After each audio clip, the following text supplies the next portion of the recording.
Ariana and the Elder Codex hit Steam this week, a month after its console release on Switch, PS4, and PS5.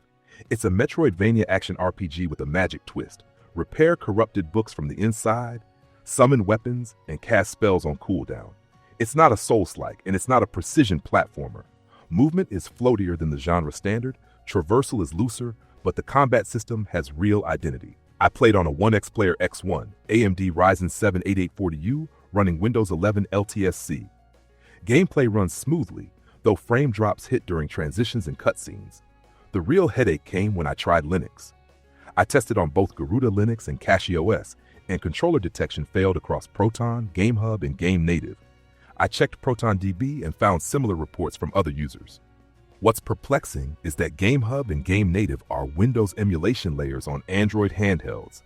They're designed to run games as if they were on Windows, yet controller detection still fails. The issue isn't just Linux compatibility. It appears to be something deeper in how the game handles input outside native Windows. I reached out to the publisher, and no Linux patch is planned.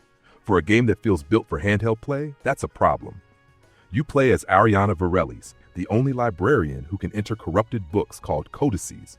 Magic has vanished from the world, and repairing 7 hero stories from the inside is the only way to bring it back. The concept is unique, a librarian as a literal book repairer, diving into stories to fix them. It's executed well enough to stay engaging, but it doesn't transcend its premise. Most of the story beats are easy to see coming. Voice acting carries the material. Ariana, director Berkeley, Vester, and Davina all help sell relationships and emotional moments that could have fallen flat. The performances commit, even when the writing plays it safe. Combat has identity. Ariana summons magical weapons for melee attacks and casts spells on cooldown. There's no traditional MP bar, just timing. Repeated spell hits can stun enemies, opening them up for heavy damage. It's a unique system that works once you learn the rhythm. The dodge has recovery frames. Multi-hit attacks and AoE spells will punish careless timing. It isn't unreliable, but it isn't forgiving either. You need to commit early and hope the enemy doesn't follow up.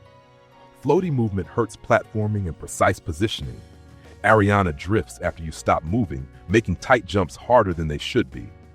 The cooldown system also limits early expression. You spend more time waiting than managing resources. It opens up later, but the first few hours feel restrictive. The game uses 3D models on a 2D plane with a clean art style and readable action. Even busy encounters remain easy to parse.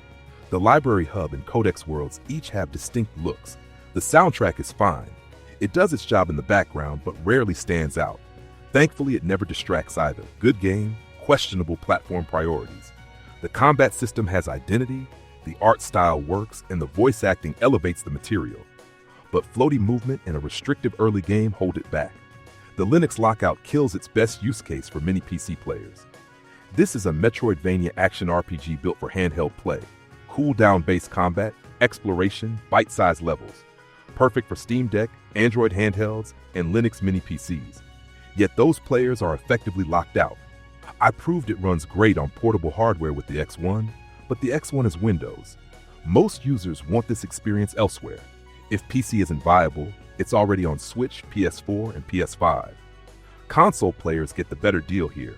Controller support works, it's portable on Switch, and there are no compatibility headaches. Play it on Windows or console if you can tolerate the quirks. Linux and Android handheld users are out of luck.